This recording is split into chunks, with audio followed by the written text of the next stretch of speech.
Where are you right now? Not the city, not the room. But right now, the moment you're in. Can you find it? If you try to grasp it, it's already gone. The second you say, now, it's already then. And yet, somehow, you never leave it. You've never been anywhere but now. So what is this strange thing we call time? This invisible current that carries every life, every dream, every heartbeat, from birth to death, like leaves on a river that never stops flowing? Einstein once said, "The distinction between past, present, and future is only a stubbornly persistent illusion." And though he was speaking as a physicist, his words seemed to echo something the Buddha hinted at 2,500 years ago, that all things, including time, are empty of fixed existence. But if time is an illusion, why does it feel so real? Let's start here, in something ordinary. Imagine you're watching the sun set. The sky blushes with color, clouds stretch thin and glowing. For a moment, you're just there, breathing, watching. Then, a thought appears, this is beautiful. And in that instant, the moment divides. There's now you, the one who sees, and the sunset, the thing being seen.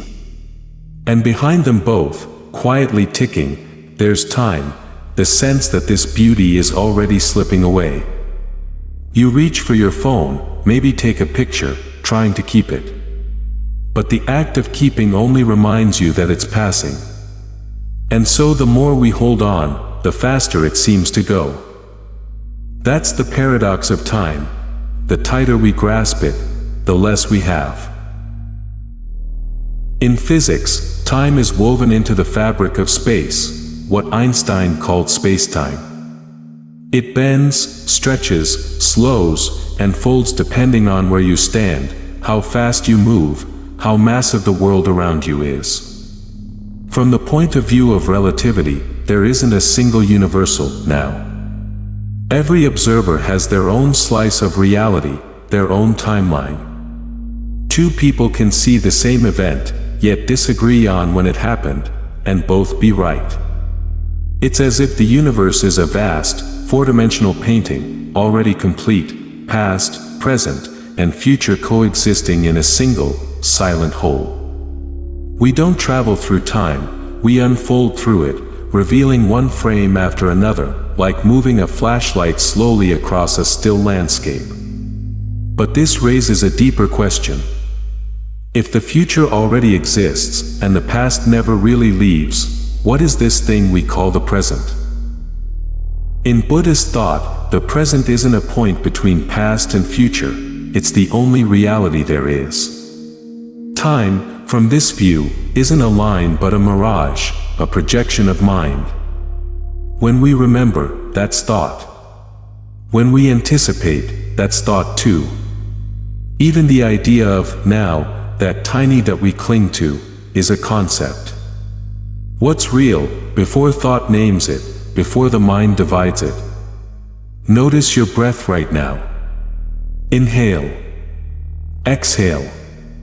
If you look closely, you'll find that you never actually start a breath or finish one, it's a continuous movement, always becoming. There's no edge to the present. It's not something that begins or ends. It's an open field that includes everything. The past, the future, the feeling of time passing, all inside itself. A Zen teacher once described it this way, though I'll put it in my own words. Time is like a firefly in the dark.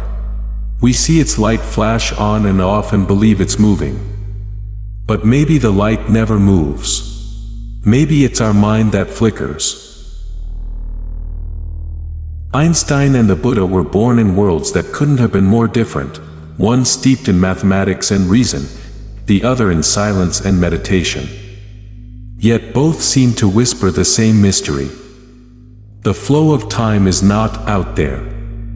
It's the movement of awareness itself. In physics, time dilates, it slows down near light speed. In consciousness, it dilates too. A minute of panic can feel like an hour of joy can vanish in a heartbeat. What we call time might be nothing more than the rhythm of experience, the way awareness measures its own changes. Have you ever noticed how time behaves when you stop naming it? Think of those rare moments when you forget yourself completely, watching the rain, or listening to someone you love laugh. For that moment, there's no clock. No before, no after. Only presence, wide, clear, unbroken. Then, as soon as you think, this is timeless, the spell breaks.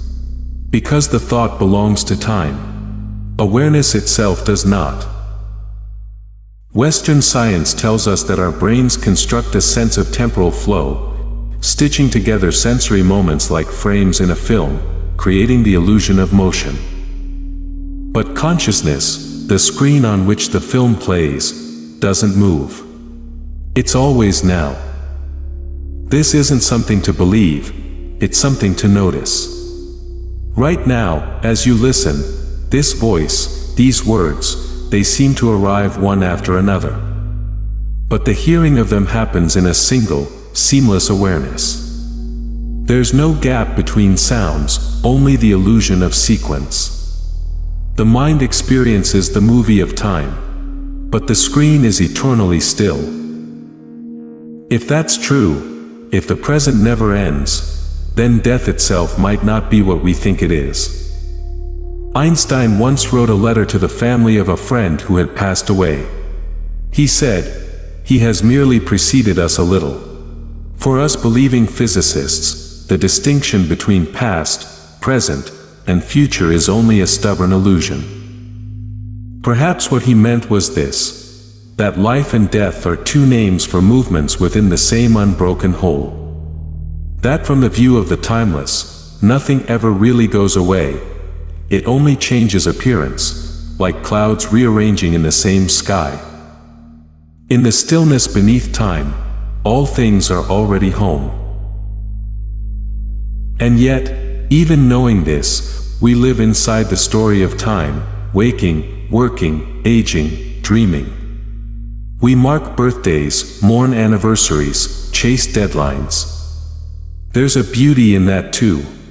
Because without the illusion of time, we might never learn tenderness. We care precisely because things pass. We love because we know we can lose.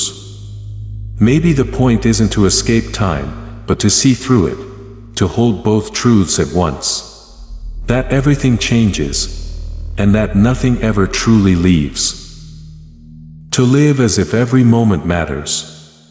And to know, quietly, that there is only one moment, and it never ends. So, how would your life feel if you stopped measuring it? If instead of chasing minutes, you listened for the space between them?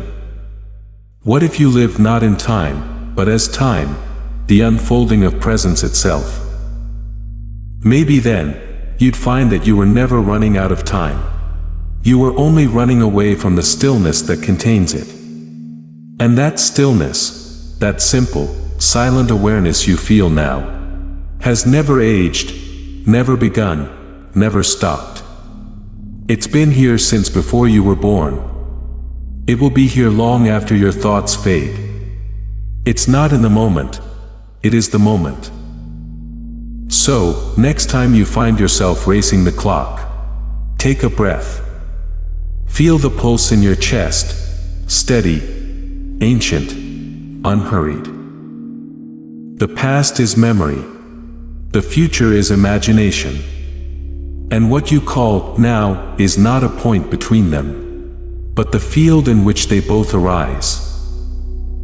Every second you've ever lived, every tomorrow you will ever meet, is happening here, in the moment that never ends.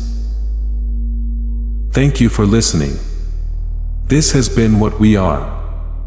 Until next time, stay awake to the wonder that has no time at all.